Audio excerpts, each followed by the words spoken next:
states. Democratic Governor Tim Walz of Minnesota and Republican Senator J.D. Vance of Ohio. Now, this is likely the final debate of this election cycle, and voting is already underway in 20 states. CBS News polling shows this remains a race either presidential candidate could win. The CBS News Vice-Presidential Debate starts now. Fight for every single vote, and we're going to take this country back. And we are ready to continue to build the future together. We're going to turn this whole country red with President Donald J. Trump's leadership. You know what's at the end of this little journey? Kamala Harris as the next president of the United States. This is a CBS News special, live from CBS News headquarters in New York. America Decides, the Vice Presidential Debate. Good evening, I'm Norah O'Donnell, and thank you for joining us for tonight's CBS News Vice Presidential Debate. We want to welcome our viewers on CBS, on other networks here in the U.S. and around the world. We have a consequential night ahead, and our focus is the issues that matter to you, the voter. Let's introduce the candidates. Minnesota's Democratic Governor Tim Walz and Ohio's Republican Senator J.D. Vance tonight meeting for the first time. I'm Margaret Brennan. In order to have a thoughtful and civil debate, these are the rules that both campaigns have agreed to. Questions will be directed at one candidate, who will have 2 minutes to respond. The other candidate will be allowed 2 minutes for rebuttal. Then each candidate will get another minute to make further points, with an additional 1 minute each at the discretion of the moderator. The primary role of the moderators is to facilitate the debate between the candidates, enforce the rules, and provide the candidates with the opportunity to fact-check claims made by each other. CBS News reserves the right to mute the candidates' microphones to maintain decorum. We have not shared the questions or topics with the campaigns. The stage is set. Governor, Senator, thank you for joining us. Let's get started. Tonight, our country is facing several unfolding crises. The Middle East is on the brink of war. Americans are suffering from the catastrophic impact of Hurricane Helene. And now a labor strike as 25,000 dock workers from Maine to Texas are picketing. We're going to begin tonight with the Middle East. Margaret. Thank you, Norah. Earlier today, Iran launched its largest attack yet on Israel, but that attack failed, thanks to joint U.S. and Israeli defensive action. President Biden has deployed more than 40,000 U.S. military personnel and assets to that region over the past year to try to prevent a regional war. Iran is weakened, but the U.S. still considers it the largest state sponsor of terrorism in the world, and it has drastically reduced the time it would take to develop a nuclear weapon. It is down now to 1 or 2 weeks' time. Governor Walz, if you were the final voice in the Situation Room, would you support or oppose a preemptive strike by Israel on Iran? You have 2 minutes. Well, thank you. And thank you for those joining at home tonight. Let's keep in mind where this started. October 7th, Hamas terrorists massacred over 1,400 Israelis and took prisoners. Israel's ability to be able to defend itself is absolutely fundamental. Getting its hostages back, fundamental, and ending the humanitarian crisis in Gaza. But the expansion of Israel and its proxies is an absolute fundamental necessity for the United States to have the steady leadership there. You saw it experienced today, where along with our Israeli partners and our coalition, able to stop the incoming attack. But what's fundamental here is that steady leadership is going to matter. It's clear, and the world saw it on that debate stage a few weeks ago, a nearly 80-year-old Donald Trump talking about crowd sizes is not what we need in this moment. But it's not just that. It's those that were closest to Donald Trump that understand how dangerous he is when the world is this dangerous. His chief of staff, John Kelly, said that he was the most flawed human being he'd ever met. And both of his secretaries of defense and his national security advisors said he should be nowhere near the White House. Now, the person closest to them, Donald Trump, said he's unfit for the highest office. That was Senator Vance. What we've seen out of Vice President Harris is we've seen steady leadership. We've seen a calmness that is able to draw on the coalitions to bring them together. Understanding that our allies matter. when our allies see Donald Trump turn towards Vladimir Putin, turn towards North Korea, when we start to see that type of fickleness around holding the coalitions together, we will stay committed. And as the Vice President said today we will protect our forces and our allied forces, and there will be consequences. Governor, your time is up. Senator Vance, the same question. Would you support or oppose a preemptive strike by Israel on Iran? You have 2 minutes. So, Margaret, I want to answer the question. First of all, thanks, Governor. Thanks to CBS for hosting the debate. And thanks, most importantly, to the American people who are watching this evening and caring enough about this country to pay attention to this vice presidential debate. I want to answer the question, but I want to actually give an introduction to myself a little bit because I recognize a lot of Americans don't know who either one of us are. I was raised in a working class family. My mother required food assistance for periods of her life. My grandmother required Social Security help to raise me, and she raised me in part because my own mother struggled with addiction for a big chunk of my early life. I went to college on the GI Bill after I enlisted in the Marine Corps and served in Iraq. And so I stand here asking to be your vice president with extraordinary gratitude for this country, for the American dream that made it possible for me to live my dreams. And most importantly, I know that a lot of you are worried about the chaos in the world and the feeling that the American dream is unattainable. I want to try to convince you tonight over the next 90 minutes that if we get better leadership in the White House, if we get Donald Trump back in the White House, the American dream is going to be attainable once again. Now, to answer this particular question, we have to remember that as much as Governor Walz just accused Donald Trump of being an agent of chaos, Donald Trump actually delivered stability in the world, and he did it by establishing effective deterrence. People were afraid of stepping out of line. Iran, which launched this attack, has received over $100 billion in unfrozen assets thanks to the Kamala Harris administration. What do they use that money for? They use it to buy weapons that they're now launching against our allies, and God forbid, potentially launching against the United States as well. Donald Trump recognized that for people to fear the United States, you needed peace through strength. They needed to recognize that if they got out of line, the United States global leadership would put stability and peace back in the world. Now, you asked about a preemptive strike, Margaret, and I want to answer the question. Look, it is up to Israel what they think they need to do to keep their country safe, and we should support our allies wherever they are when they're fighting the bad guys. I think that's the right approach to take with the Israel question.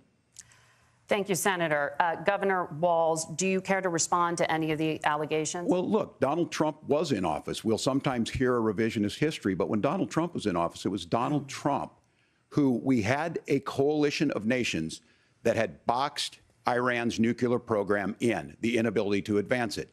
Donald Trump pulled that program and put nothing else in its place. So Iran is closer to a nuclear weapon than they were before because of Donald Trump's fickle leadership.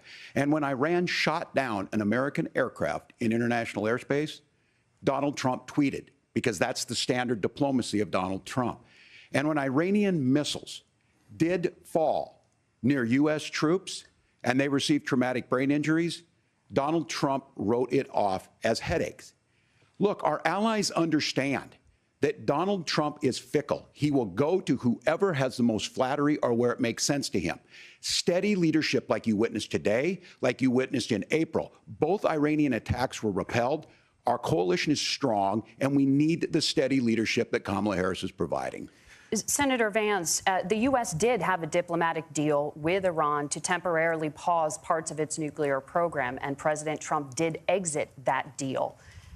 He recently said, just 5 days ago, the U.S. must now make a diplomatic deal with Iran because the consequences are impossible. Did he make a mistake? You have 1 minute. Well, first of all, Margaret, diplomacy is not a dirty word, but I think that's something that Governor Walz just said is quite extraordinary. You yourself just said Iran is as close to a nuclear weapon today as they have ever been. And Governor Walz, you blame Donald Trump. Who has been the vice president for the last 3.5 years? And the answer is your running mate, not mine. Donald Trump consistently made the world more secure. Now, we talk about the sequence of events that led us to where we are right now, and you can't ignore October the 7th, which I appreciate Governor Walz bringing up.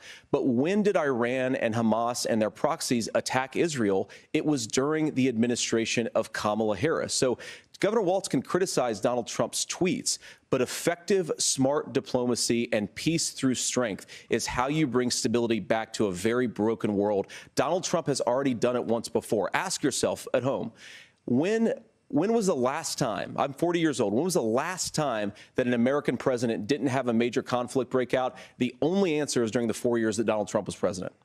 Gentlemen, we have a lot to get to. Nora? Margaret, thank you. Let's turn now to Hurricane Helene. The storm could become one of the deadliest on record. More than 160 people are dead and hundreds more are missing. Scientists say climate change makes these hurricanes larger, stronger, and more deadly because of the historic rainfall. Senator Vance, according to CBS News polling, 7 in 10 Americans and more than 60% of Republicans under the age of 45 favor the U.S. taking steps to try and reduce climate change.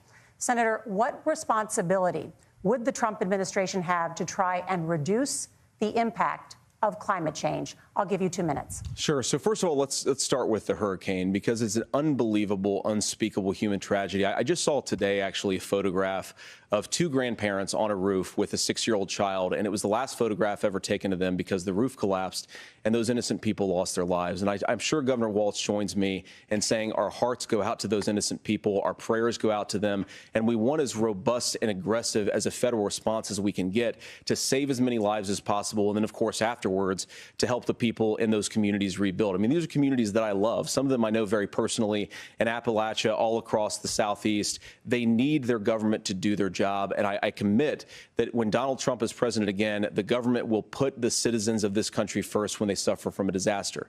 Now, Nora, you asked about climate change. I think this is a very important issue. Look, a lot of people are justifiably worried about all these crazy weather patterns. I think it's important for us, first of all, to say Donald Trump and I support clean air, clean water. We want the environment to be cleaner and safer. But one of the things that I've noticed some of our Democratic friends talking a lot about is a concern about carbon emissions, this idea that carbon emissions drives all of the climate change. Well, let's just say that's true, just for the sake of argument, so we're not arguing about weird science. Let's just say that's true. Well, if you believe that, what would you want to do? The answer is that you'd want to reshore as much American manufacturing as possible, and you'd want to produce as much energy as possible in the United States of America, because we're the cleanest economy in the entire world. What have Kamala Harris's policies actually led to? More energy production in China, more manufacturing overseas, more doing business in some of the dirtiest parts of the entire world. And when I say that, I mean the amount of carbon emissions they're doing per unit of economic output. So if we actually care about getting cleaner air and cleaner water, the best thing to do is to double down and invest in American workers and the American people. And unfortunately, Kamala Harris has done exactly the opposite.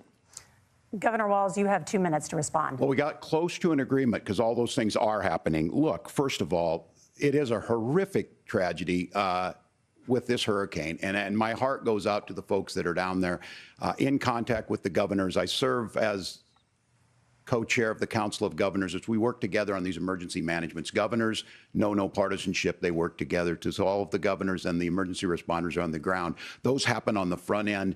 The federal government comes in, makes sure they're there to that we recover, but we're still in that phase where we need to make sure that they're staying there, staying focused. Now, look, coming back to the climate change issue, there's no doubt this thing roared onto the scene faster and stronger than anything we've seen.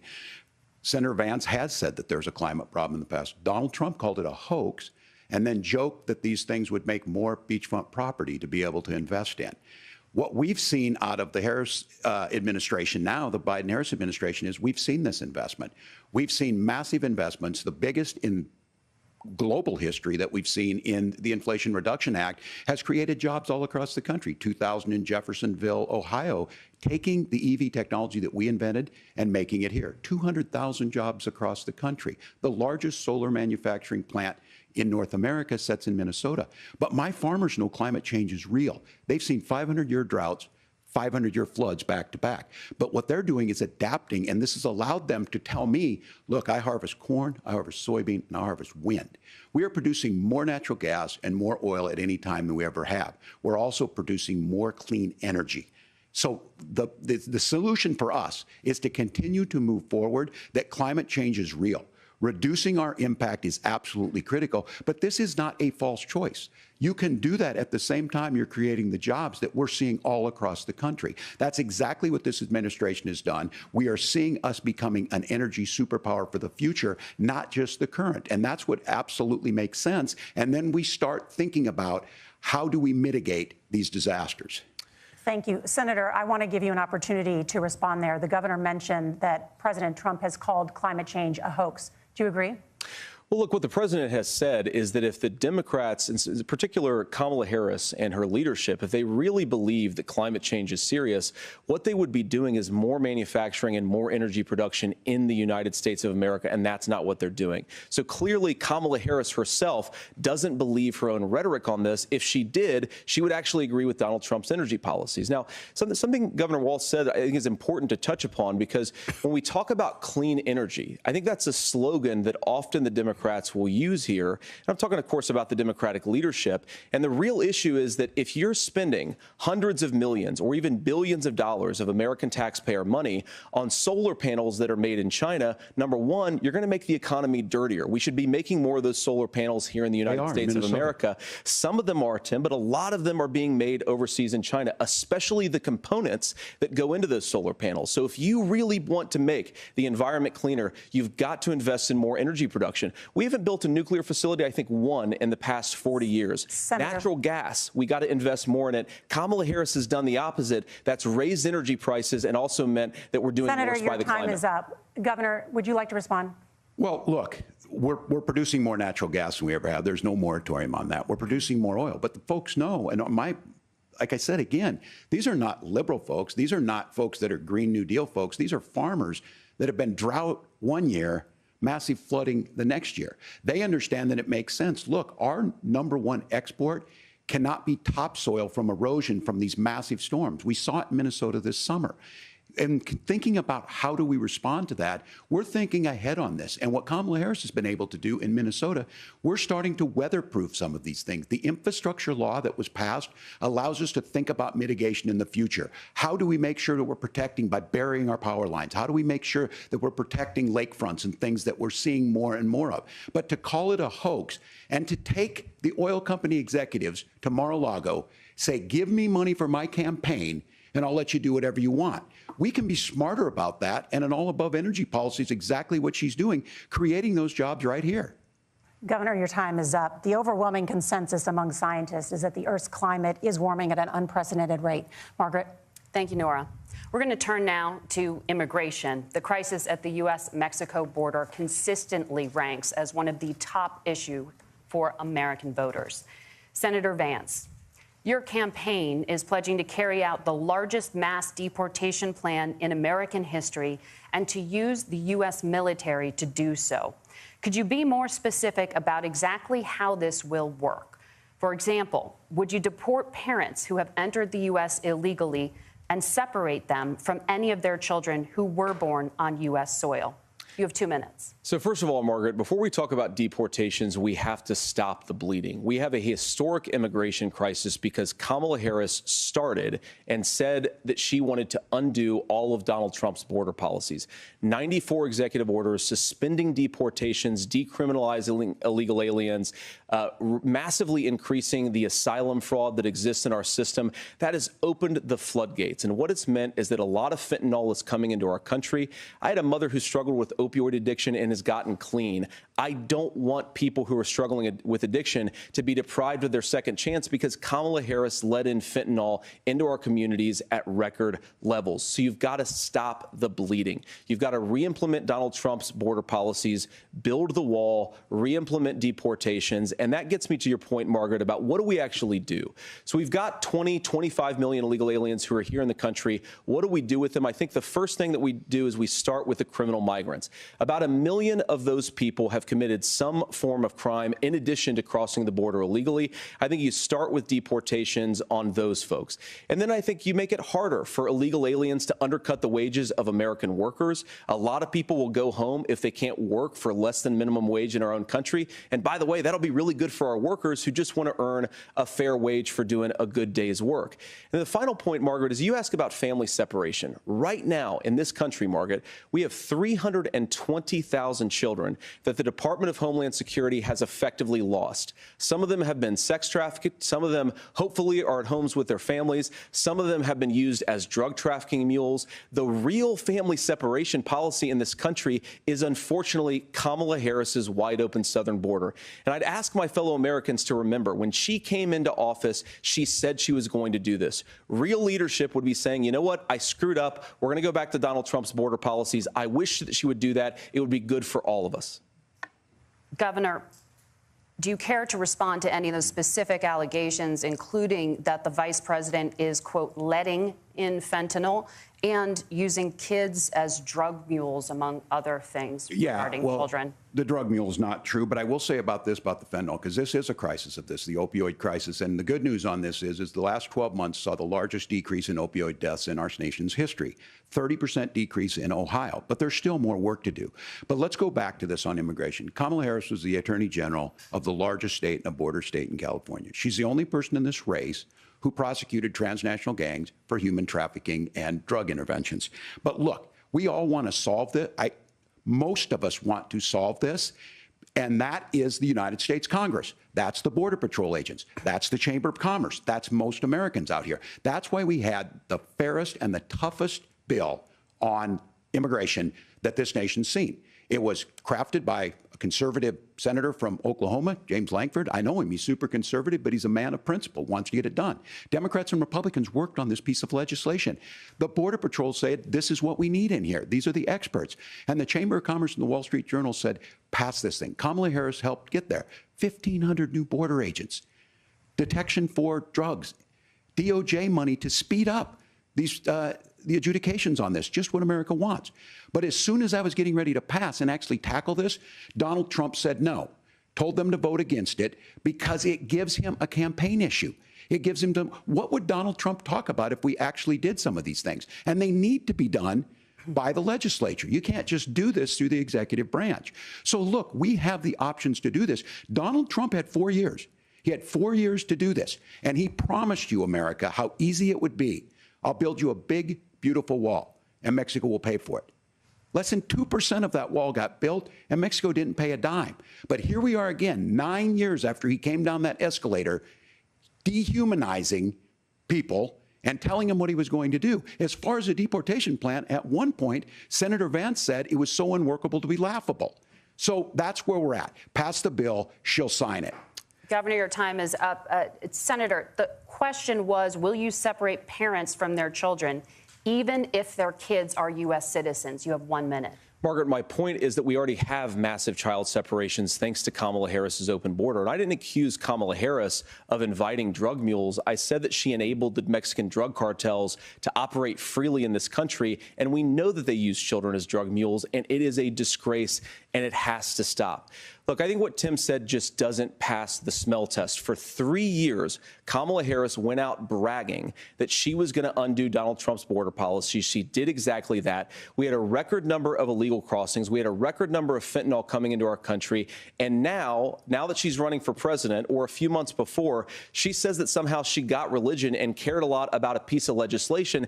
The only thing that she did when she became the vice president, when she became the appointed border czar, was to undo 94 Donald Trump executive actions that opened the border. This problem is leading to massive problems in the United States of America. Parents who can't afford health care, schools that are overwhelmed. It's got to stop, and it will when Donald Trump is president again. Senator, your time is up. Governor, what about our CBS News polling, which does show that a majority of Americans, more than 50%, support mass deportations? Look, we fix this issue with a bill that is necessary, but the issue on this is what happens when you don't want to solve it. You demonize it.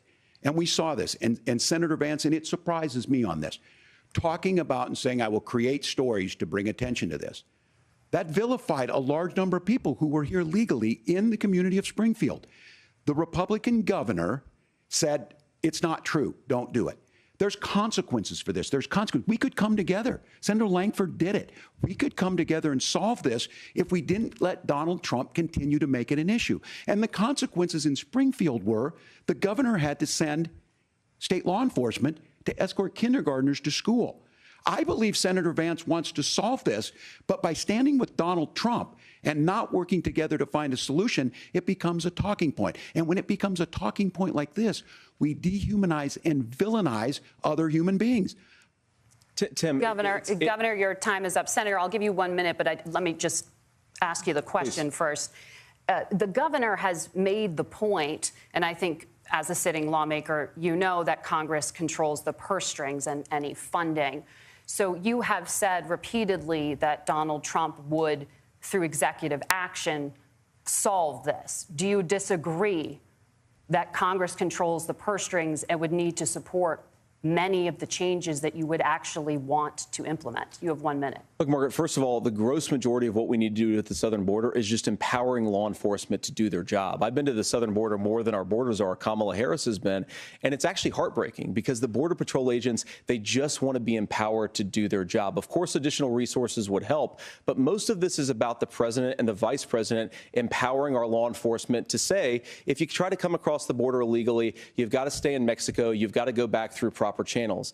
Now, Governor Walz brought up the community of Springfield, and he's very worried about the things that I've said in Springfield. Look, in Springfield, Ohio, and in communities all across this country, you've got schools that are overwhelmed. You've got hospitals that are overwhelmed. You have got housing that is totally unaffordable because we brought in millions of illegal immigrants to compete with Americans for scarce homes. The people that I'm most worried about in Springfield, Ohio, are the American citizens who have had their lives destroyed by Kamala Harris's open border. It is a disgrace, Tim. And I actually think, I agree with you. I think you want to solve this problem, but I don't think that Kamala Harris does. Senator, your time is up. Governor, you have 1 minute to respond. Yeah, well, it is law enforcement that asked for the bill.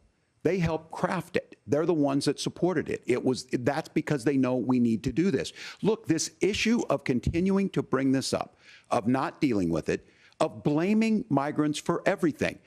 On housing, we could talk a little bit about Wall Street speculators buying up housing and making them less affordable, but it becomes a blame. Look, this bill also gives the money necessary to adjudicate. I agree. It should not take 7 years for an asylum claim to be done. This bill gets it done in 90 days. Then you start to make a difference in this, and you start to adhere to what we know, American principles. I don't talk about my faith a lot, but Matthew 25:40 talks about, to the least amongst us, you do unto me. I think that's true of most Americans. They simply want order to it. This bill does it. It's funded. It's supported by the people who do it. And it lets us keep our dignity about how we treat other people. Thank you, Governor. And just to clarify for our viewers, Springfield, Ohio does have a large number of Haitian migrants who have legal status.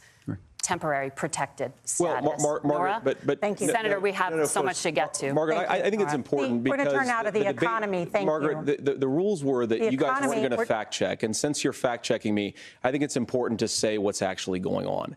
So there's an application called the CBP One app, where you can go on as an illegal migrant, apply for asylum or apply for parole, and be granted legal status at the wave of a Kamala Harris open border wand. That is not a person coming in, applying for a green card and waiting for 10 years. That is the facilitation of illegal immigration, Margaret, by our own leadership. Thank you, Senator, for describing the legal process.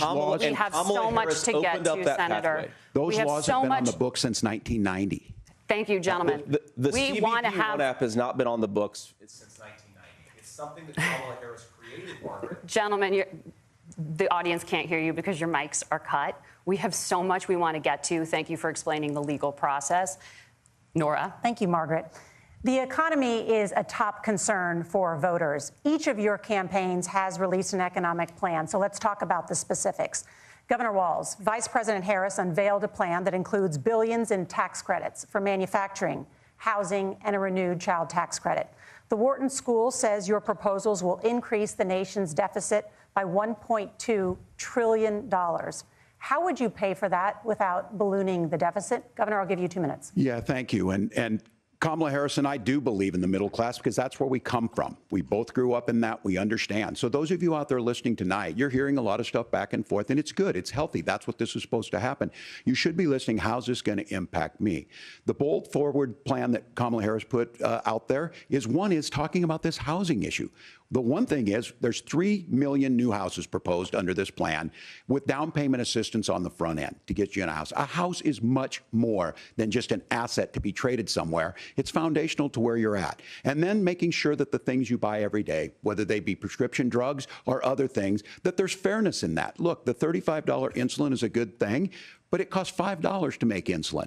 They were charging $800 before this law went into effect. As far as the housing goes, I've seen it in Minnesota. 12% more houses in Minneapolis, prices went down on rent 4%. It's working. And then making sure tax cuts go to the middle class. $6,000 child tax credit, we have one in Minnesota, reduces childhood poverty by 1/3. We save money in the long run, and we do the right thing for families. And then getting businesses off the ground. The law as it stands right now is $5,000 tax credit for small business, increasing that to $50,000. Now, this is a philosophical difference between us. Donald Trump made a promise, and I'll give you this. He kept it. He took folks to Mar-a-Lago, said, you're rich as hell, I'm going to give you a tax cut. He gave the tax cuts that predominantly went to the top class. What happened there was an $8 trillion increase in the national debt, the largest ever. Now he's proposing a 20% consumption or sales tax on everything we bring in.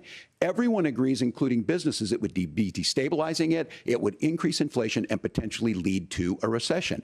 Look, this is simple for you. Where are we going? Kamala Harris has said to do the things she wants to do, we'll just ask the wealthiest to pay their fair share. When you do that, our system works best, more people are participating in it, and folks have the things that they need. Senator, I want to give you a moment to respond on that. But similarly, the Wharton School has done an analysis of the Trump plan and says it would increase the nation's deficit by $5.8 trillion. My question is the same for you. How do you pay for all that without ballooning the deficit? I'll give you 2 minutes. Well, first of all, you're going to hear a lot from Tim Walz this evening, and you just heard it in the answer, a lot of what Kamala Harris proposes to do. And some of it, I'll be honest with you, it even sounds pretty good. Here's what you won't hear, is that Kamala Harris has already done it. Because she's been the vice president for 3.5 years. She had the opportunity to enact all of these great policies. And what she's actually done instead is drive the cost of food higher by 25%, drive the cost of housing higher by about 60%. Open the American southern border and make middle-class life unaffordable for a large number of Americans. If Kamala Harris has such great plans for how to address middle-class problems, then she ought to do them now. Not when asking for a promotion, but in the job the American people gave her 3.5 years ago. And the fact that she isn't tells you a lot about how much you can trust her actual plans. Now, Donald Trump's economic plan is not just a plan, but it's also a record. A lot of those same economists attack Donald Trump's plans, and they have PhDs, but they don't have common sense and they don't have wisdom, because Donald Trump's economic policies delivered the highest take-home pay in a generation in this country, 1.5% inflation, and to boot, peace and security all over the world. So when people say that Donald Trump's economic plan doesn't make sense, I say look at the record. He delivered rising take-home pay for American workers. Now, Tim admirably admits that they want to undo the Trump tax cuts. But if you look at what was so different about Donald Trump's tax cuts, even from previous Republican tax cut plans, is that a lot of those resources went to giving more take-home pay to middle class and working class Americans. It was passed in 2017, and you saw an American economic boom unlike we've seen in a generation in this country. That is a record that I'm proud to run on, and we're going to get back to that common sense wisdom so that you can afford to live the American dream again. I know a lot of you are struggling. I know a lot of you are worried about paying the bills. It's going to stop when Donald Trump brings back common sense to this country. Governor, do you want to respond to that? What has Kamala Harris done for the middle class? Yeah, well, Kamala Harris's day one was Donald Trump's failure on COVID that led to the collapse of our economy. We were already before COVID in a manufacturing recession, but 10 million people out of work, largest percentage since the Great Depression. 9 million jobs closed on that. That was day one. Whether it was the Infrastructure Act or other things we moved. Now, you made a question about experts, said this. I've made a note of this. Economists can't be trusted. Science can't be trusted. National security folks can't be trusted. Look, if you're going to be president, You don't have all the answers. Donald Trump believes he does. My pro tip of the day is this. If you need heart surgery, listen to the people at the Mayo Clinic in Rochester, Minnesota, not Donald Trump. And the same thing goes with this. And I ask you out there, teachers, nurses, truck drivers, or whatever, how is it fair that you're paying your taxes every year and Donald Trump hasn't paid any federal tax in the last 15 years, and the last year as president? That's what's wrong with the system. There's a way around it, and he's bragged about that. We're just asking for fairness in it, and that's all you want. You have a minute. Governor, you say trust the experts. But those same experts for 40 years said that if we shipped our manufacturing base off to China, we'd get cheaper goods. They lied about that. They said if we shipped our industrial base off to other countries, to Mexico and elsewhere, it would make the middle class stronger. They were wrong about that. They were wrong about the idea that if we made America less self-reliant, less productive in our own nation, that it would somehow make us better off, and they were wrong about it. And for the first time in a generation, Donald Trump had the wisdom and the courage to say to that bipartisan consensus, we're not doing it anymore. We're bringing American manufacturing back. We're unleashing American energy. We're going to make more of our own stuff. And this isn't just an economic issue. I mean, I've got 3 beautiful little kids at home, 7, 4, and 2, and I love them very much, and I hope they're in bed right now. But look, so many of the drugs, the pharmaceuticals that we put in the bodies of our children are manufactured by nations that hate us. This has to stop, and we're not going to stop it by listening to experts. We're going to stop it by listening to common sense wisdom, which is what Donald Trump governed on. Senator, your time is up. Governor Walz, can you address that? I mean, voters say they trust Donald Trump on the economy more. Why? Well, if you're listening tonight and you want billionaires to get tax cuts, you heard what the numbers were.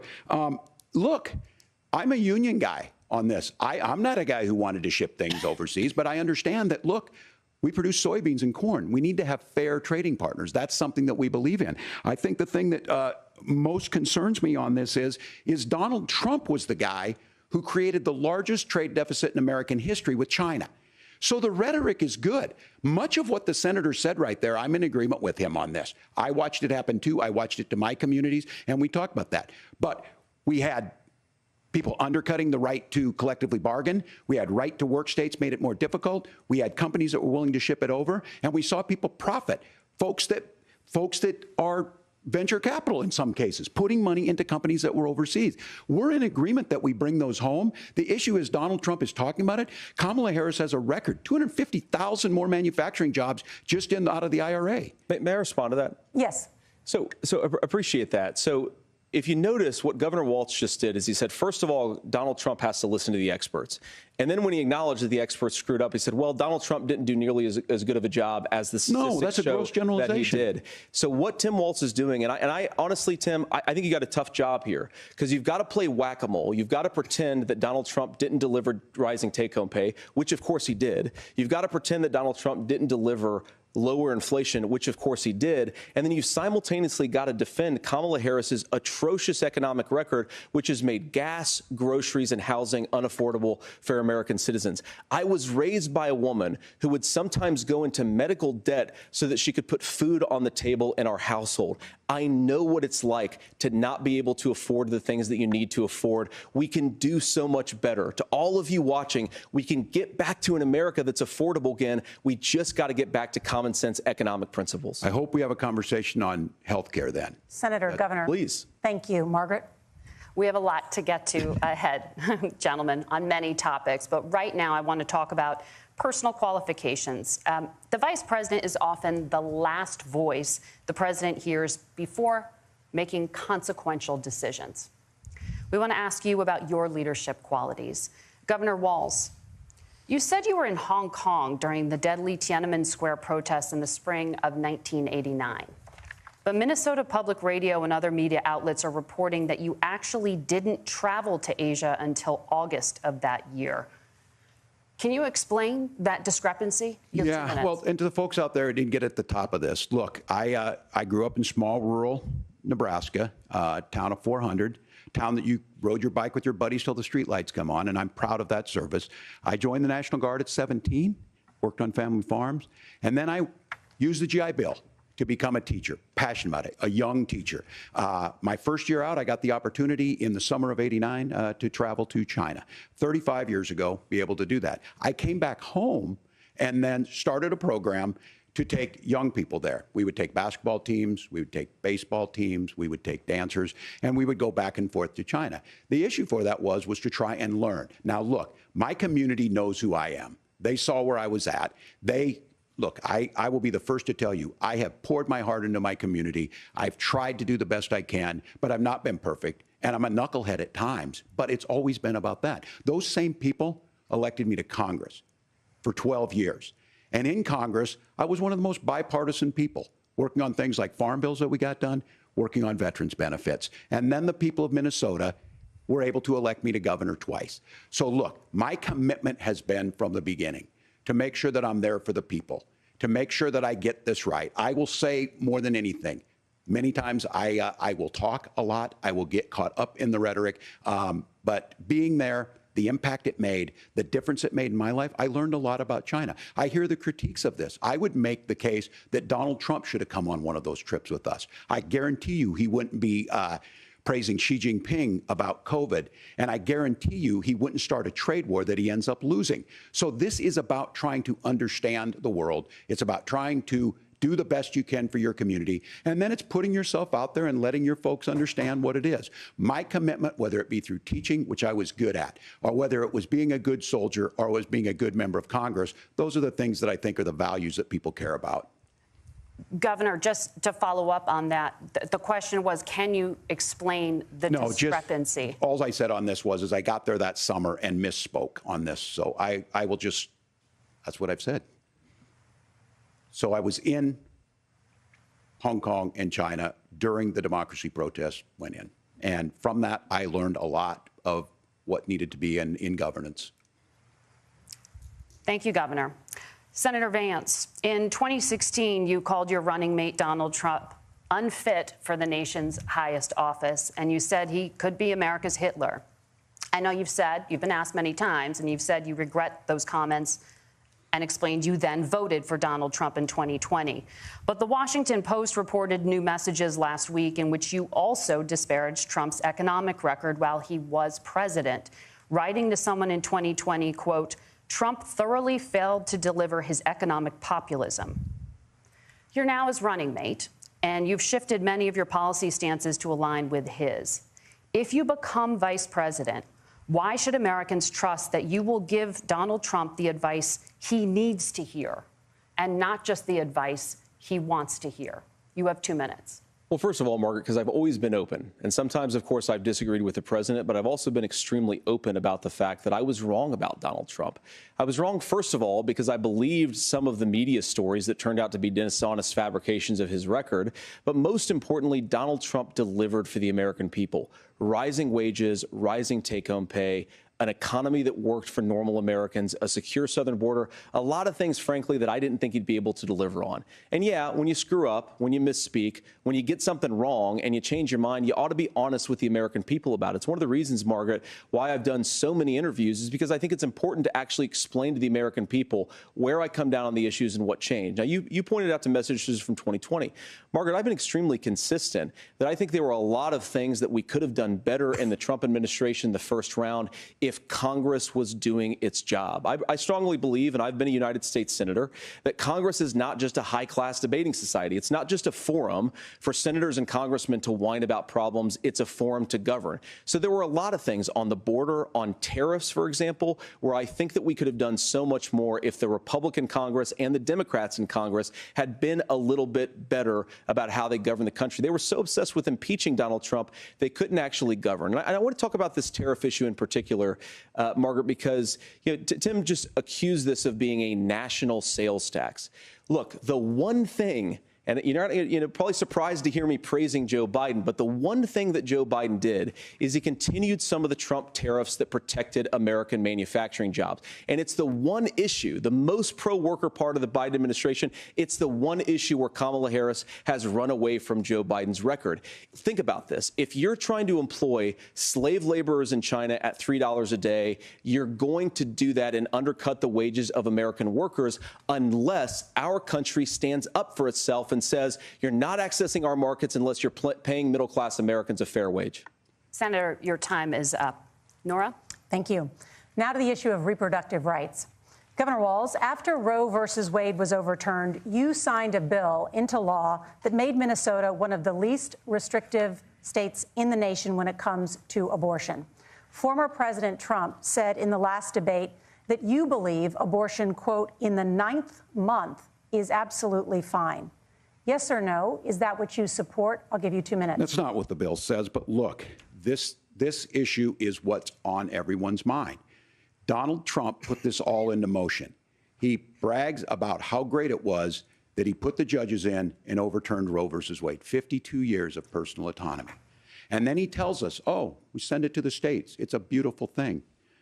Amanda Zaworski would disagree with you on it's a beautiful thing. A young bride in Texas waiting for their child at 18 weeks. She has a complication, a tear in the membrane. She needs to go in. The medical care at that point needs to be decided by the doctor. And that would have been an abortion. But in Texas, that would have put them in legal jeopardy. She went home, got sepsis, nearly dies, and now she may have difficulty having children. Or in Kentucky, Hadley Duvall, a 12-year-old child raped and impregnated by her stepfather. Those are horrific. Now, when God asked about that, Senator Vance said 2 wrongs don't make a right. There is no right in this. So in Minnesota, what we did was restore Roe versus Wade. We made sure that we put women in charge of their health care. But look, this is not where, if you don't know Amanda or a Hadley, you soon will. Their Project 2025 is going to have a registry of pregnancies. It's going to make it more difficult, if not impossible, to get contraception and limit access, if not eliminate access to infertility treatments. For so many of you out there listening, me included, infertility treatments are why I have a child. That's nobody else's business, but those things are being proposed. And the catch-all on this is, well, the states will decide what's right for Texas might not be right for Washington. That's not how this works. This is basic human right. We have seen maternal mortality skyrocket in Texas, outpacing many other countries in the world. This is about health care. In Minnesota, we are ranked first in health care for a reason. We trust women. We trust doctors. Senator, do you want to respond to the governor's claim? Will you create a federal pregnancy monitoring agency? No, Nora, certainly we won't. And I want to talk about this issue because I know a lot of Americans care about it, and I know a lot of Americans don't agree with everything that I've ever said on this topic. And, you know, I grew up in a working class family in a neighborhood where I knew a lot of young women who had unplanned pregnancies and decided to terminate those pregnancies because they feel like they didn't have any other options. And, you know, one of them is actually very dear to me. And I know she's watching tonight, and I love you. And she told me something a couple years ago that she felt like if she hadn't had that abortion, that it would have destroyed her life because she was in an abusive relationship. And I think that what I take from that as a Republican who proudly wants to protect innocent life in this country, who proudly wants to protect the vulnerable, is that my party, we've got to do so much better of a job at earning the American people's trust back on this issue where they frankly just don't trust us. And I think that's one of the things that Donald Trump and I are endeavoring to do. I want us as a Republican Party to be pro-family in the fullest sense of the word. I want us to support fertility treatments. I want us to make it easier for moms to afford to have babies. I want it to make it easier for young families to afford a home so they can afford a place to raise that family. And I think there's so much that we can do on the public policy front just to give women more options. Now, of course, Donald Trump has been very clear that on the abortion policy specifically, that we have a big country and it's diverse. And California has a different viewpoint on this than Georgia. Georgia has a different viewpoint from Arizona. And the proper way to handle this, as messy as democracy sometimes is to let voters make these decisions, let the individual states make their abortion policy. And I think that's what makes the most sense in a very big, a very diverse, and let's be honest, sometimes a very, very messy and divided country. Governor, would you like to respond and also answer the question about restrictions? Yeah, well, the question got asked and Donald Trump made the accusation that wasn't true about Minnesota. Well, let me tell you about this idea that there's diverse states. There's a young woman named Amber Thurman. She happened to be in Georgia, a restrictive state. Because of that, she had to travel a long distance to North Carolina to try and get her care. Amber Thurman died in that journey back and forth. The fact of the matter is, how can we as a nation say that your life and your rights as basic as the right to control your own body is determined on geography. There's a very real chance, had Amber Thurman lived in Minnesota, she would be alive today. That's why the restoration of Roe versus Wade. When you listen to Vice President Harris talk about this subject and you hear me talk about it, you hear us talking exactly the same. Donald Trump is trying to figure out how to get the political right of this. I agree with a lot of what Senator Vance said about what's happening. His running mate, though, does not, and that's the problem. Governor, your time is up. Senator, let me ask you about that. He mentioned, it was, I think, referring to a national ban. In the past, you have supported a federal ban on abortion after 15 weeks. In fact, you said if someone can't support legislation like that, quote, you are making the United States the most barbaric pro-abortion regime anywhere in the entire world. My question is, why have you changed your position? Well, Nora, first of all, I never supported a national ban. I did when I was running for Senate in 2022 talk about setting some minimum national standard. For example, we have a partial birth abortion ban in place in this country at the federal level. I don't think anybody's trying to get rid of that, or at least I hope not, though I know that Democrats have taken a very radical pro-abortion stance. But Nora, you know, one of the things that changed is in the state of Ohio, we had a referendum in 2023, and the people of Ohio voted overwhelmingly, by the way, against my position.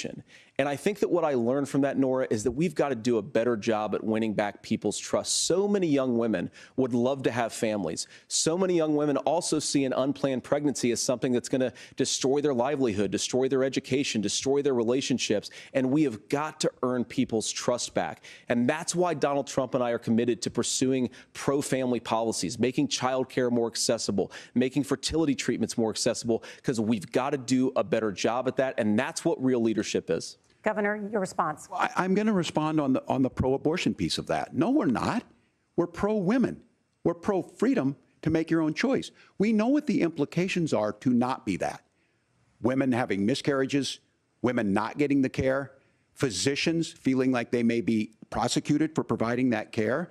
And as far as making sure that we're educating our children and giving them options, Minnesota's a state with one of the lowest teen pregnancy rates. We understand that, too. We know that the options need to be available, and we make that true. We also make it, we're a top 3 state for the best place to raise children. But these two things to try and say that we're pro-children, but we don't like this, or you guys are pro-abortion, that's not the case at all.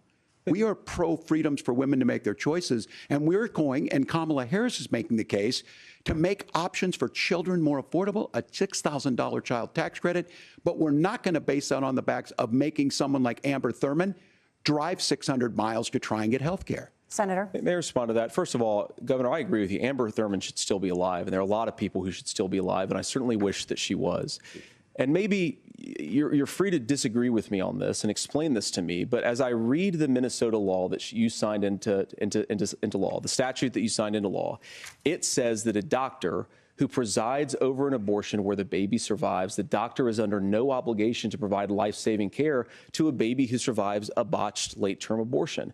That is, I think, whether you're pro-choice or pro-abortion, that is fundamentally barbaric. And that's why I use that word, Nora, is because some of what we've seen, do you want to force Catholic hospitals to perform abortions against their will? Because Kamala Harris has supported suing Catholic nuns to violate their freedom of conscience. We can be a big and diverse country where we respect people's freedom of conscience and make the country more pro-baby and pro-family. But please. Yes, Governor, please respond. Look, this is one where there's always something there. This is a very simple proposition. These are women's decisions to make about their health care decisions, and the physicians who know best when they need to do this. Trying to distort the way a law is written to try and make a point, that's not it at all. What was I wrong about, Governor? Please tell me, what was I wrong about? That is not the way the law is written. Look, I've given this... But how? I've given this advice on a lot of things, that getting involved, getting engaged, that's been misread, and it was fact-checked at the last debate. But the point on this is there's a continuation of these guys to try and tell women or to get involved. I use this line on this, just mind your own business on this. Things worked best when Roe versus Wade was in place. When we do a restoration of Roe, that works best. That doesn't preclude us from increasing funding for children. It doesn't increase us from making sure that once that child's born, like in Minnesota, they get meals, they get early childhood education, they get health care. So hiding behind we're going to do all these other things when you're not proposing them in your budget. Kamala Harris is proposing them. She's proposing all those things to make life easier for families. I asked a specific question, Governor. You gave me a slogan as a response. It's not the case. It's not true. That's not what the law says. So they fact-checked it with President Trump. Gentlemen, there's a lot to discuss. We have to move on, and we're going to be right back with much more of the CBS News Vice-Presidential Debate in just a moment.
Welcome back to the CBS News Vice-Presidential Debate.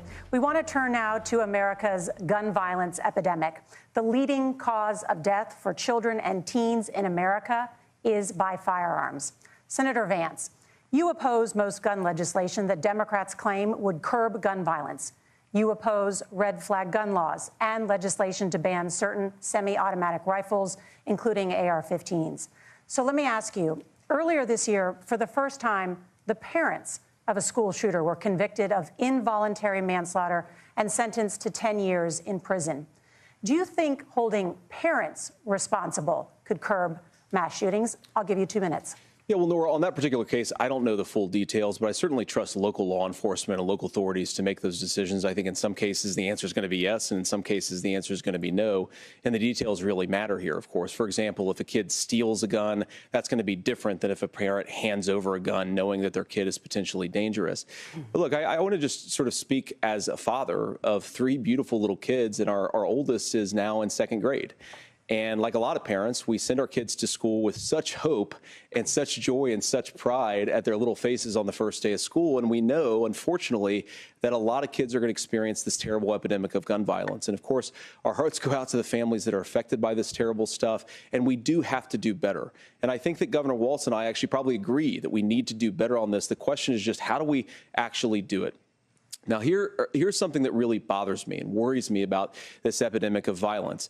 The gross majority, close to 90% in some of the statistics I've seen, of the gun violence in this country is committed with illegally obtained firearms. And while we're on that topic, we know that thanks to Kamala Harris's open border, we've seen a massive influx in the number of illegal guns run by the Mexican drug cartels. So that number, the amount of illegal guns in our country is higher today than it was 3.5 years ago.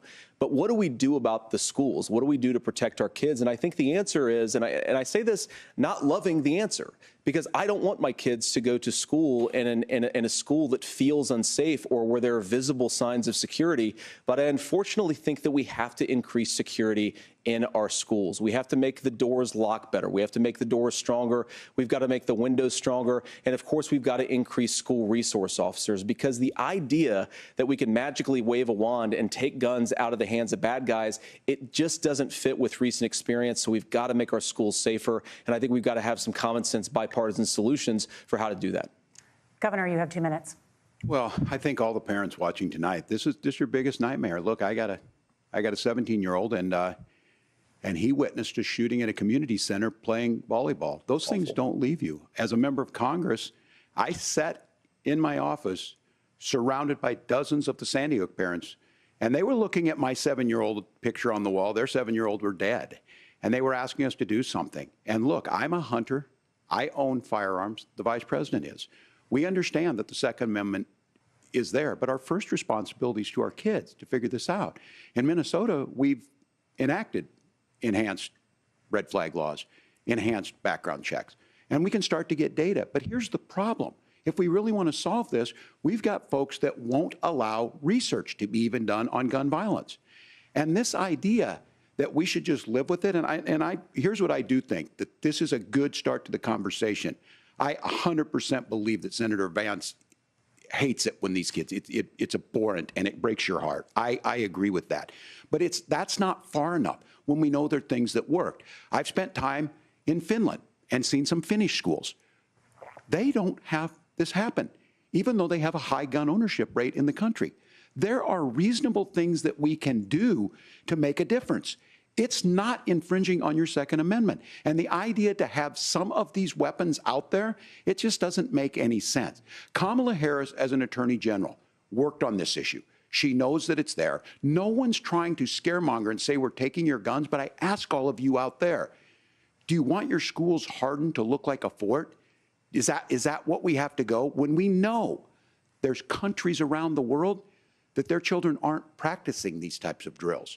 They're being kids. We owe it to them to get a fix. These are things that shouldn't be that difficult. You can still keep your firearms, and we can make a difference. We have to. If you're listening tonight, this breaks your heart.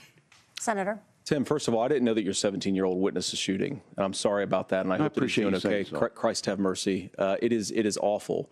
And I appreciate what Tim said, actually, about Finland, because I do think it illustrates some of the frankly, weird differences between our own country's gun violence problem and Finland. Is, okay, first of all, we have way higher rates of mental health abuse, or mental health substance abuse. We have way higher rates of depression, way higher rates of anxiety. We unfortunately have a mental health crisis in this country that I really do think that we need to get to the root causes of, because I don't think it's the whole reason why we have such a bad gun violence problem, but I do think it's a big piece of it. Another driver of the gun violence epidemic, especially that affecting our kids, it doesn't earn as many headlines, but is the terrible gun violence problem in a lot of our big cities. And this is why we have to empower law enforcement to arrest the bad guys, put them away, and take gun offenders off the streets. I think there's a whole host of things that we can do here, but I do think at our schools we've got to talk about more security. Senator, thank you. Governor, you previously opposed an assault weapons ban, but only later in your political career did you change your position. Why? Yeah, I sat in that office with those Sandy Hook parents. I've become friends with school shooters. I've seen it. Look, the NRA, I was the NRA guy for a long time. They used to teach gun safety. I'm of an age where my shotgun was in my car so I could pheasant hunt after football practice. That's not where we live today.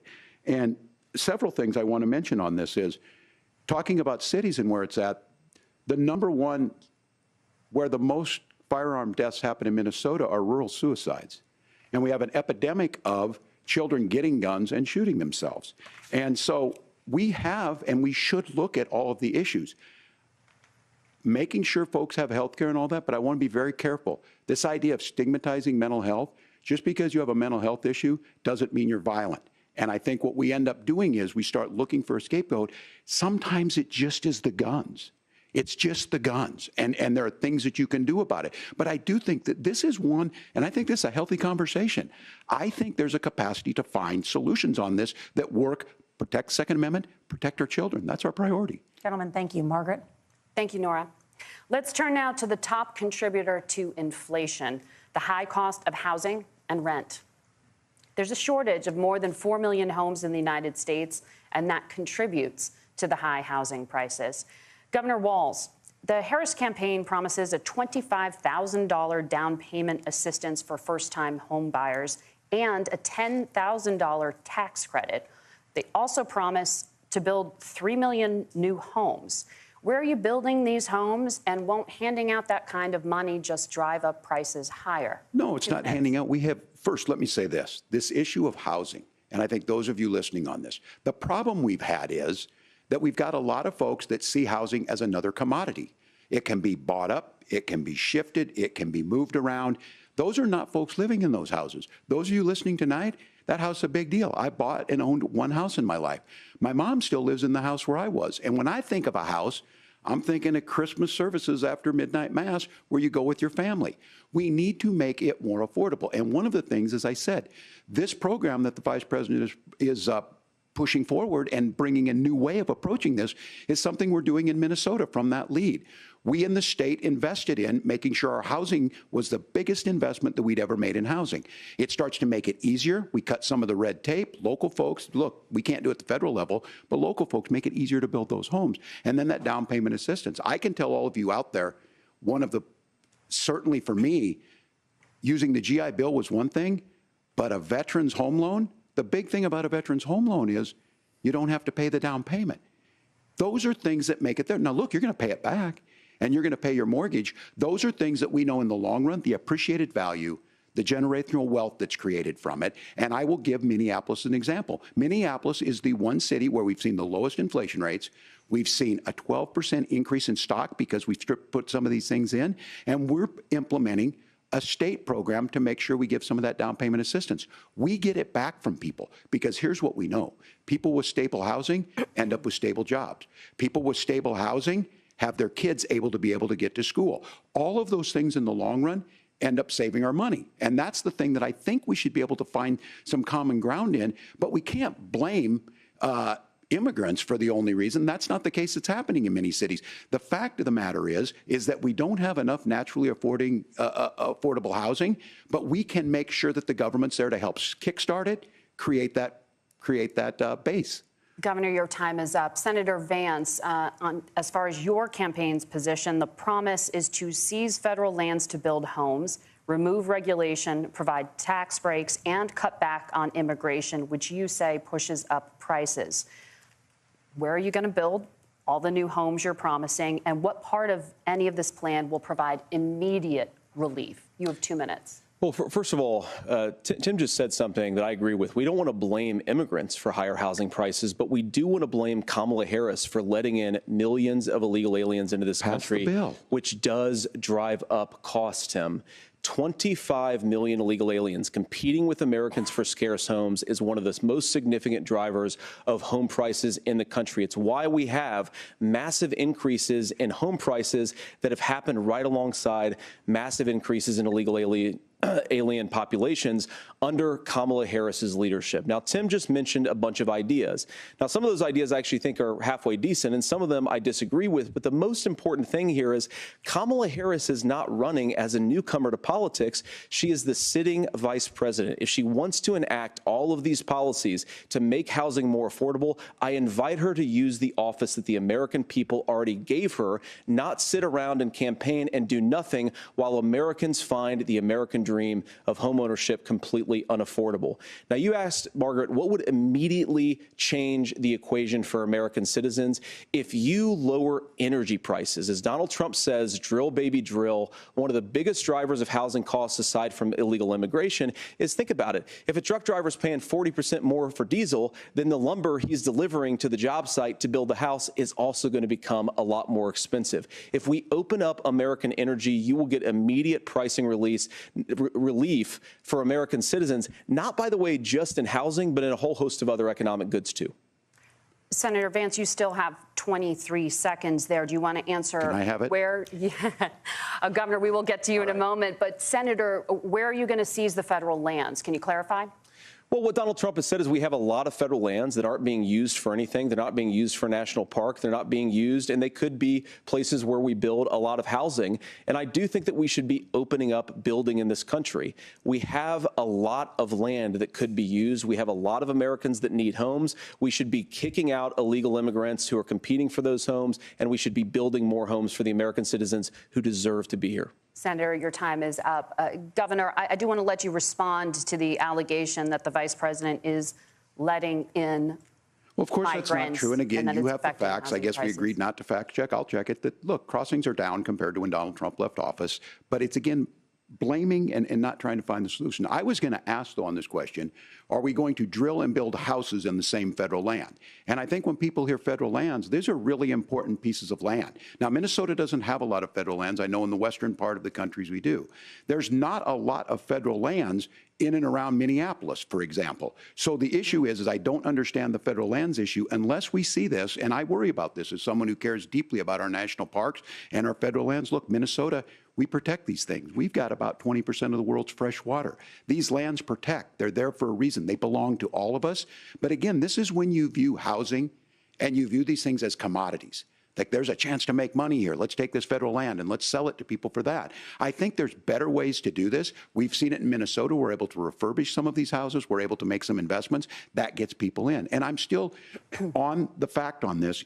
Economists, Senator Vance, you said you don't like the economists. Which economists are saying that it is immigrants that's adding to the cost? Governor, your time is up. But Senator, on that point, I'd like for you to clarify. There are many contributing factors to high housing costs. What evidence do you have that migrants are part of this problem? Well, there's a Federal Reserve study that we're happy to share after the debate. We'll put it up on social media, actually, that really drills down on the connection between increased levels of migration, especially illegal immigration, and higher housing prices. Now, of course, Margaret, that's not the entire driver of higher housing prices. It's also the regulatory regime of Kamala Harris. Look, we are a country of builders. We're a country of doers. We're a country of explorers. But we increasingly have a federal administration that makes it harder to develop our our resources, makes it harder to build things, and wants to throw people in jail for not doing everything exactly as Kamala Harris says they have to do. And what that means is that you have a lot of people who would love to build homes who aren't able to build homes. I actually agree with Tim Walz. We should get out of this idea of housing as a commodity. But the thing that has most turned housing into a commodity is giving it away to millions upon millions of people who have no legal right to be here. What are the federal regulations? I deal with this as a governor. You can very quickly reply. I'm sorry. I get this as a governor, and I don't necessarily disagree with that in some cases, many of those are local, many of them are state. I don't know which ones are federal, but I think whenever we talk regulations, people think they can get rid of them. I think you want to be able to get out of your house in a fire. I think you want to make sure that it's fireproof and those types of things. So which are the regulations? Because the vice president's not responsible for those. Congress writes those. Governor, thank you. Gentlemen, we have a lot to get to. You're passionate about the housing crisis, I can tell. But Nora? Thank you. One of the top problems facing Americans is the high cost of health care. Senator Vance, at the last presidential debate, former President Trump was asked about replacing the Affordable Care Act. In response, he said, "I have concepts of a plan." Since then, Senator, you've talked about changing how chronically ill Americans get health insurance. Can you explain how that would work? And can you guarantee that Americans with pre-existing conditions won't pay more? I'll give you 2 minutes. Well, of course, we're going to cover Americans with pre-existing conditions. In fact, a lot of my family members have gotten health care. I believe, members of my family actually got private health insurance, at least for the first time, switched off of Medicaid onto private insurance for the first time under Donald Trump's leadership. And I think that, a lot of people have criticized this concepts of a plan remark. Look, it's very simple common sense. I think as Tim Walz knows from 12 years in Congress, you're not going to propose a 900-page bill standing on a debate stage. It would bore everybody to tears, and it wouldn't actually mean anything because part of this is the give and take of bipartisan negotiation.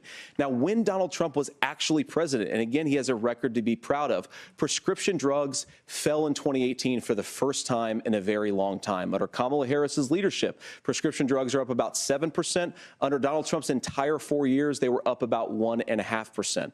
He introduced pricing transparency. Think about healthcare. You go into a hospital, you try to buy something, and nobody knows what it actually costs. That price transparency will actually give American consumers a little bit more choice and will also drive down costs.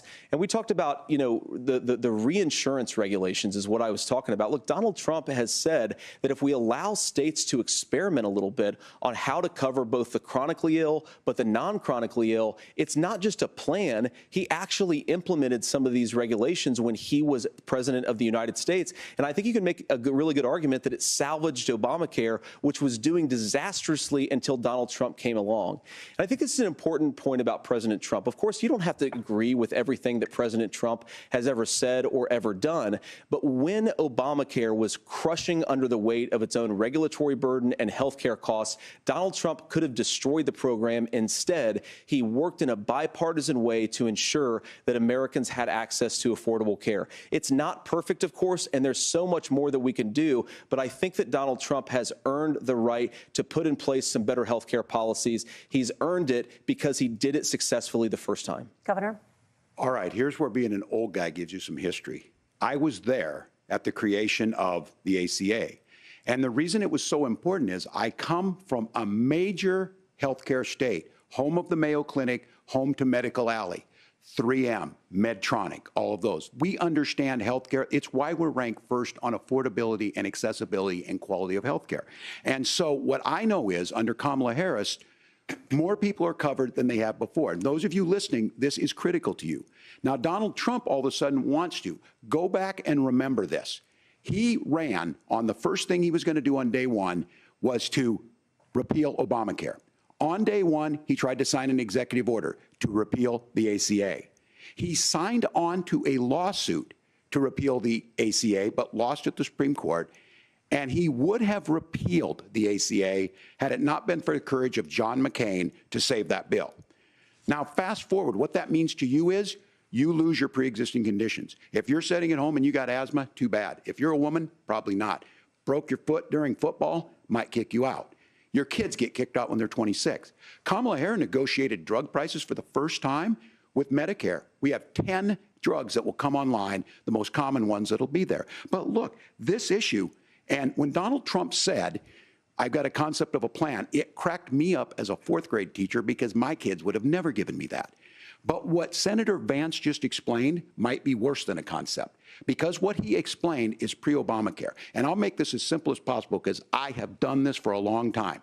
What they're saying is, if you're healthy, why should you be paying more?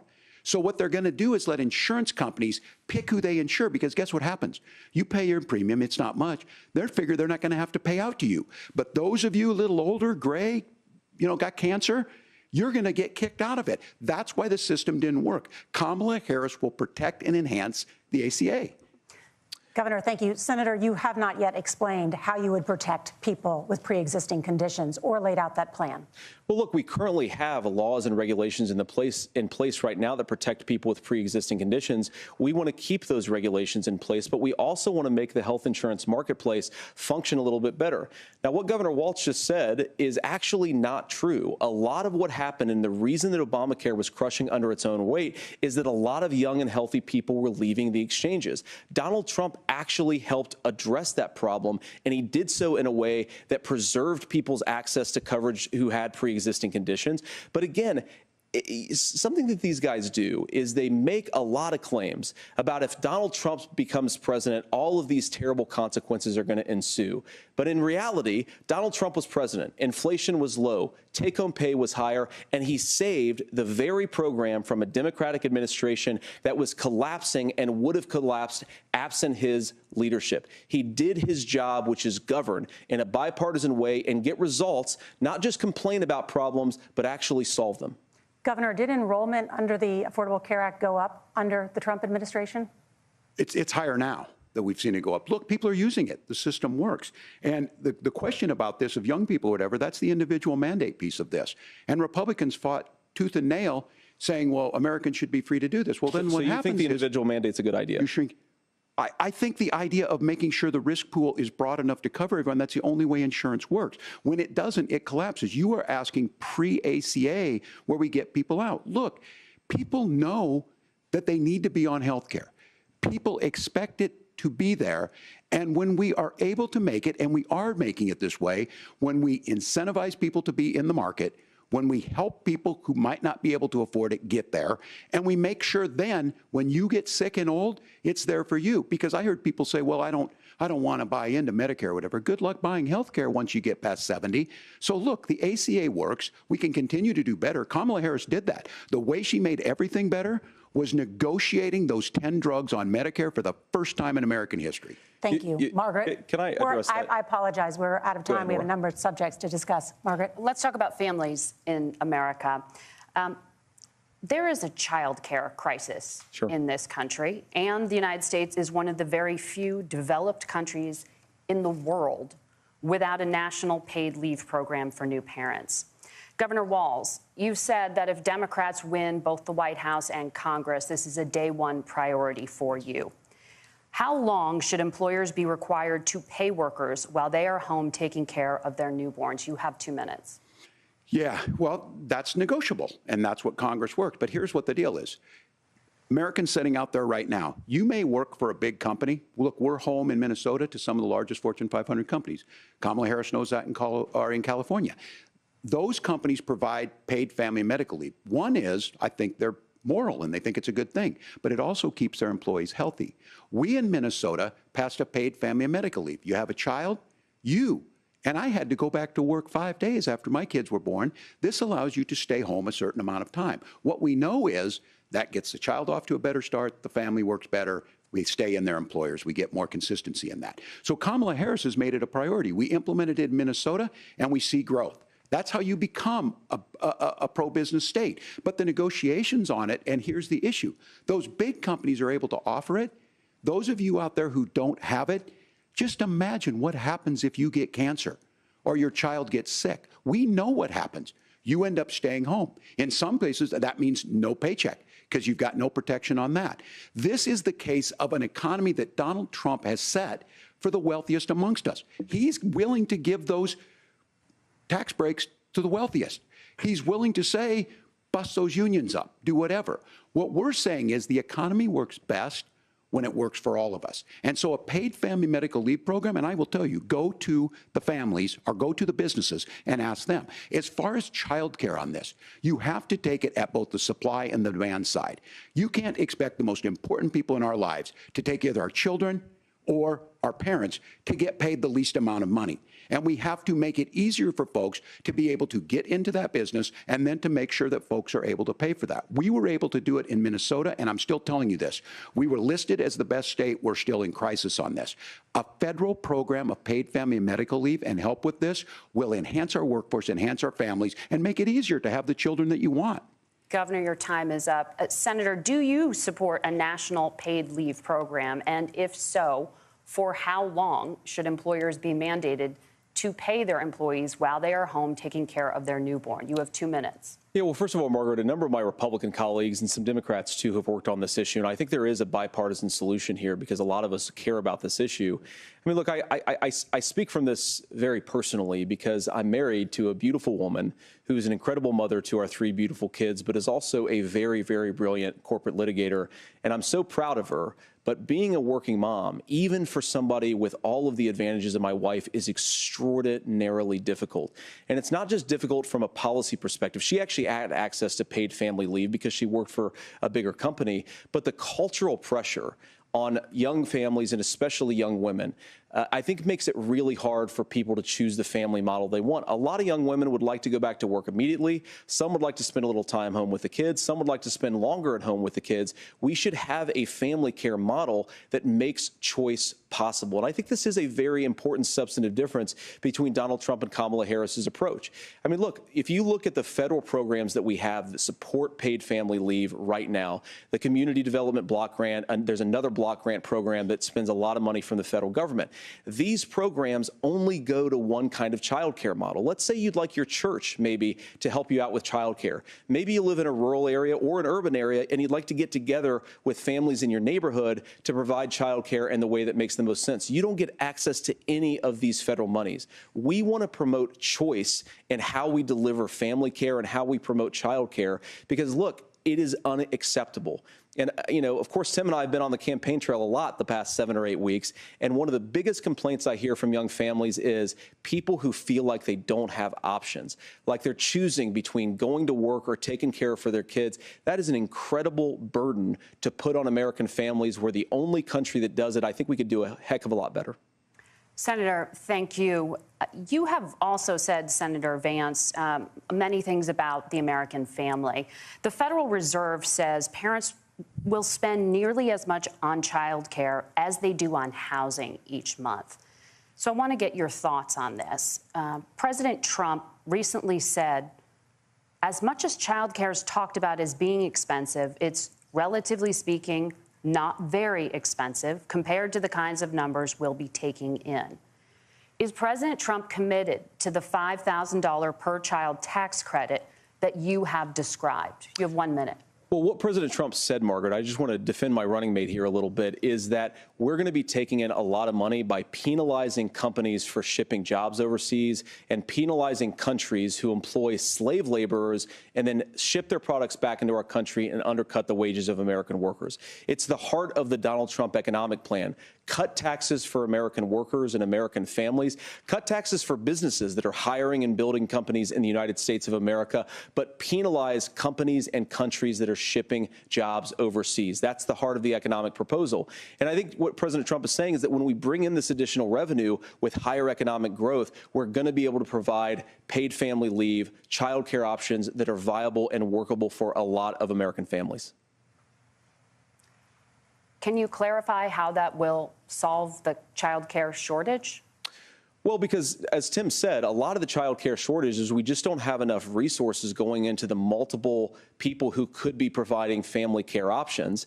And we're going to have to, unfortunately, look, we're going to have to spend more money. We're going to have to induce more people to want to provide child care options for American families, because the reason it's so expensive right now is because you've got way too few people providing this very essential service. Thank you, Senator. Governor Walz, your ticket also has some child care tax credit proposals. Do you think Congress will agree to the $6,000 credit for newborns and $3,000 credit for children over the age of 6, as your campaign has promised? Is that realistic? Well, if these members of Congress are listening to anybody, I can tell you, and this is the biggest issue. Everybody listening tonight knows. I mean, I'm sure they were shocked to hear it's not that expensive. And let's be clear, whether it's $5,000 or $6,000, that pays you about 3 or 4 months. Let's be clear of where we're at on this. It's because we got out of an imbalance on this. We thought we were going to get by not paying people. I don't think Senator Vance and I are that far apart. I'm not opposed to what he's talking about on options. We've done scholarship types of things. I think we need to be open to making the case. But the issue here is, the question you asked is, you're not going to pay for it with these tariffs. That's just adding another $4,000 on the family and taking less. So not only do they not get the money to pay for that, they're $4,000 in the hole. That's Wharton School. That's his alma mater. And so I think the issue here is, if those members of Congress, I can't believe they're not. When I go to businesses, sure, they'll talk about taxes sometime, but they will lead with childcare and they will lead with housing, because we know the problem is, especially in a state like Minnesota, we need more workers because our economy's growing, but we need the workforce.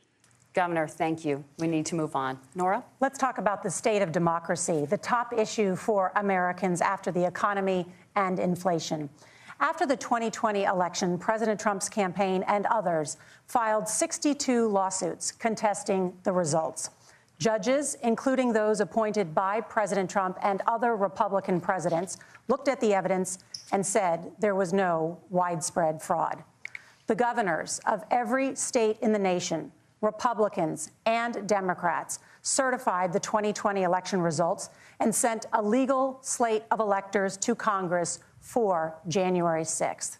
Senator Vance, you have said you would not have certified the last presidential election and would have asked the states to submit alternative electors. That has been called unconstitutional and illegal. Would you again seek to challenge this year's election results, even if every governor certifies the results? I'll give you 2 minutes. Well, Nora, first of all, I think that we're focused on the future. We need to figure out how to solve the inflation crisis caused by Kamala Harris's policies, make housing affordable, make groceries affordable, and that's what we're focused on. But I want to answer your question because you did ask it. Look, what President Trump has said is that there were problems in 2020, and my own belief is that we should fight about those issues, debate those issues peacefully in the public square, and that's all I've said, and that's all that Donald Trump has said. Remember, he said that on January the 6th, the protesters ought to protest peacefully. And on January the 20th, what happened? Joe Biden became the president. Donald Trump left the White House. And now, of course, unfortunately, we have all of the negative policies that have come from the Harris-Biden administration. I believe that we actually do have a threat to democracy in this country, but unfortunately, it's not the threat to democracy that Kamala Harris and Tim Walz want to talk about. It is the threat of censorship. It's Americans casting aside lifelong friendships because of disagreements over politics. It's big technology companies silencing their fellow citizens. And it's Kamala Harris saying that rather than debate and persuade her fellow Americans, she'd like to censor people who engage in misinformation. I think that is a much bigger threat to democracy than anything that we've seen in this country in the last 4 years, in the last 40 years. Now, I'm really proud, especially given that I was raised by 2 lifelong blue-collar Democrats, to have the endorsement of Bobby Kennedy Jr. and Tulsi Gabbard, lifelong leaders in the Democratic coalition. And of course, they don't agree with me and Donald Trump on every issue. We don't have to agree on every issue, but we're united behind a basic American First Amendment principle that we ought to debate our differences. We ought to argue about them. We ought to try to persuade our fellow Americans. Kamala Harris is engaged in censorship at an industrial scale. She did it during COVID. She's done it over a number of other issues. And that, to me, is a much bigger threat to democracy than what Donald Trump said when he said that protesters should peacefully protest on January the 6th. Governor? Well, I've enjoyed tonight's debate, and I think there was a lot of commonality here. And I'm sympathetic to misspeaking on things, and I think I might have with the senator. Me too, man. There's one though that this one is troubling to me, and I say that because I think we need to tell the story. Donald Trump refused to acknowledge this. And the fact is that I don't think we can be the frog in the pot and let the boiling water go up. He was very clear. I mean, he lost this election, and he said he didn't. 140 police officers were beaten at the Capitol that day, some with the American flag. Several later died. And it wasn't just in there. In Minnesota, a group gathered on the state Capitol grounds in St. Paul, and said, we're marching to the governor's residence and there may be casualties. The only person there was my son and his dog, who was rushed out crying by state police. That issue and Mike Pence standing there as they were chanting, hang Mike Pence. Mike Pence made the right decision. So, Senator, it was adjudicated over and over and over. I worked with kids long enough to know, and I said as a football coach, sometimes you really want to win, but the democracy is bigger than winning an election. You shake hands, and then you try and do everything you can to help the other side win. That's what was at stake here. Now, the thing I'm most concerned about is the idea that imprisoning your political opponents, already laying the groundwork for people not accepting this. And a president's words matter. A president's words matter. People hear that. So I think this issue of settling our differences at the ballot box, shaking hands when we lose, being honest about it, but to deny what happened on January 6th, the first time in American history that a president or anyone tried to overturn a fair election and the peaceful transfer of power. And here we are 4 years later in the same boat. I will tell you this, that when this is over, we need to shake hands this election, and the winner needs to be the winner. This has got to stop. It's tearing our country apart. Margaret? Senator Vance, did you want to respond to that? Yeah, well, look, Tim, first of all, it's really rich for Democratic leaders to say that Donald Trump is a unique threat to democracy when he peacefully gave over power on January the 20th, as we have done for 250 years in this country. We are going to shake hands after this debate and after this election. And of course, I hope that we win, and I think we're going to win. But if Tim Walz is the next vice president, he'll have my prayers, he'll have my best wishes, and he'll have my help whenever he wants it. But we have to remember that for years in this country, Democrats protested the results of elections. Hillary Clinton in 2016 said that Donald Trump had the election stolen by Vladimir Putin because the Russians bought like $500,000 worth of Facebook ads. This has been going on for a long time. And if we want to say that we need to respect the results of the election, I'm on board. But if we want to say, as Tim Walz is saying, that this is just a problem that Republicans have had, I don't buy that. Governor. January 6th was not Facebook ads. And I think a revisionist history on this. Look, I don't understand how we got to this point. But the issue was that happened. Donald Trump can do it. And all of us say there's no place for this. It has massive repercussions. This idea that there's censorship to stop people from threatening to kill someone, threatening to do something, that's not censorship. Censorship is book banning. We've seen that. We've seen that brought up. I just think for everyone tonight, and I'm going to thank Senator Vance, I think this is the conversation they want to hear. And I think there's a lot of agreement, but this is one that we are miles apart on. This was a threat to our democracy in a way that we had not seen.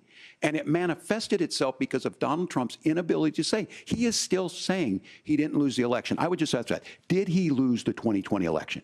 Tim, I'm focused on the future. Did Kamala Harris censor Americans from speaking their mind in the wake of the 2020 COVID situation? That is a damning non-answer. It's a damning non-answer for you to not talk about censorship. Obviously, Donald Trump and I think that there were problems in 2020. We've talked about it. I'm happy to talk about it further. But you guys attack us for not believing in democracy. The most sacred right under the United States democracy is the First Amendment. You yourself have said there's no First Amendment right to misinformation. Kamala Harris wants to use the power of government and big tech to silence people from speaking their minds. That is a threat to democracy that will long outlive this present political moment. I would like Democrats and Republicans to both reject censorship. Let's persuade one another. Let's argue about ideas, and then let's come together afterwards. You can't yell fire in a crowded theater. That's the test. That's the Supreme Court test. Tim, fire in a crowded theater. You guys wanted to kick people off of Facebook for saying that toddlers shouldn't wear masks. Senator, the governor does have the floor. Fire in a crowded theater.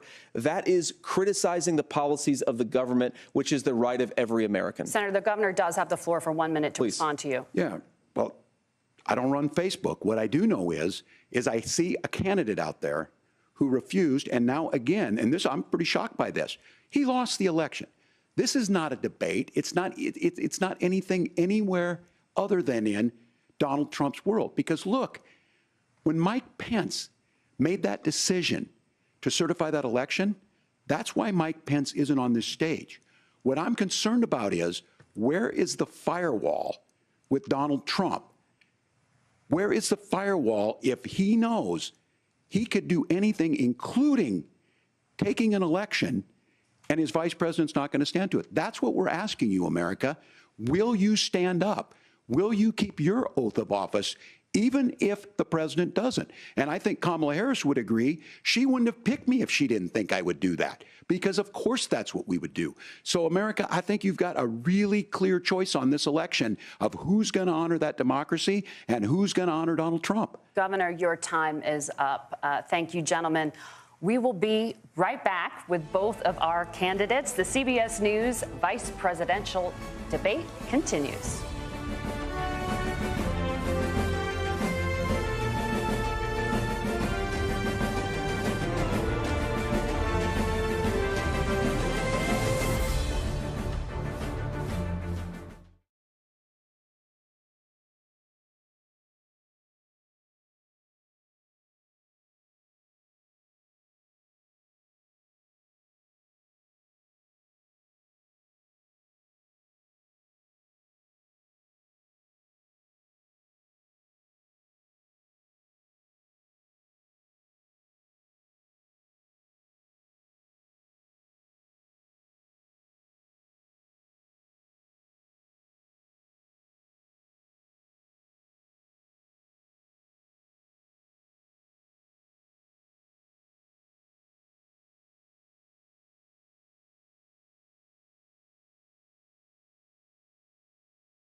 Welcome back to the CBS News Vice-Presidential Debate. It is now time for the closing statement. Senator Vance won the virtual coin toss and elected to go last. So, Governor Walz, you are first. You have 2 minutes. Well, thank you, Senator Vance. Thank you to CBS News. And most importantly, thank you to all of you. If you're still up and the folks who miss Dancing with Our Stars, I appreciate it. But look, the support of the democracy matters. It matters that you're here.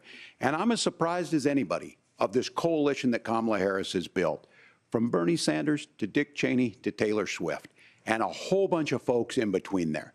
And they don't all agree on everything, but they are truly optimistic people. They believe in a positive future of this country and one where our politics can be better than it is. And I have to tell you, that better than it is the sense of optimism that there can be an opportunity economy that works for everyone, not just to get by, but to get ahead. And the idea that freedom really means something. Not the freedom of government to be in your bedroom or exam room, but the freedom for you to make choices about yourself. Now, look, we all know who Donald Trump is. He's told us, and as Maya Angelou said, believe him when he told you that. His first inaugural address talked about American carnage, and then he spent 4 years trying to maybe do that. Senator Vance tonight made it clear he will stand with Donald Trump's agenda. He will continue to push down that road. Excuse me.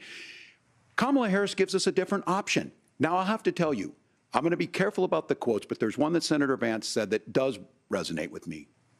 He said, Donald Trump makes the people I care about afraid. A lot of America feels that way. We don't need to be afraid. Franklin Roosevelt was right. All we have to fear is fear itself. Kamala Harris is bringing us a new way forward. She's bringing us a politics of joy. She's bringing real solutions for the middle class, and she's centering you at the heart of that. All the while asking everyone, join this movement, make your voices heard. Let's look for a new day where everybody gets that opportunity and everybody gets a chance to thrive. I humbly ask for your vote on November 5th for Kamala Harris. Governor Walz, thank you. Senator Vance, your closing statement.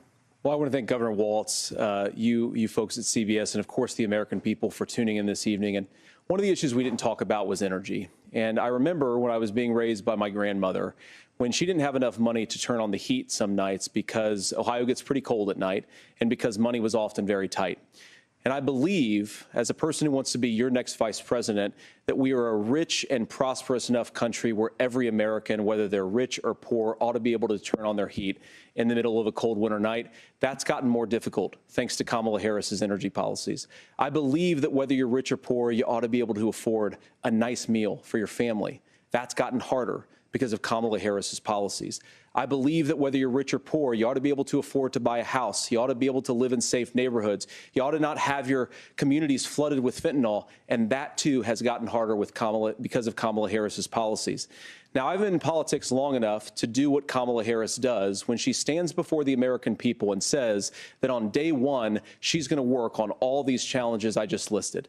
She's been the vice president for 3.5 years. Day one was 1,400 days ago, and her policies have made these problems worse.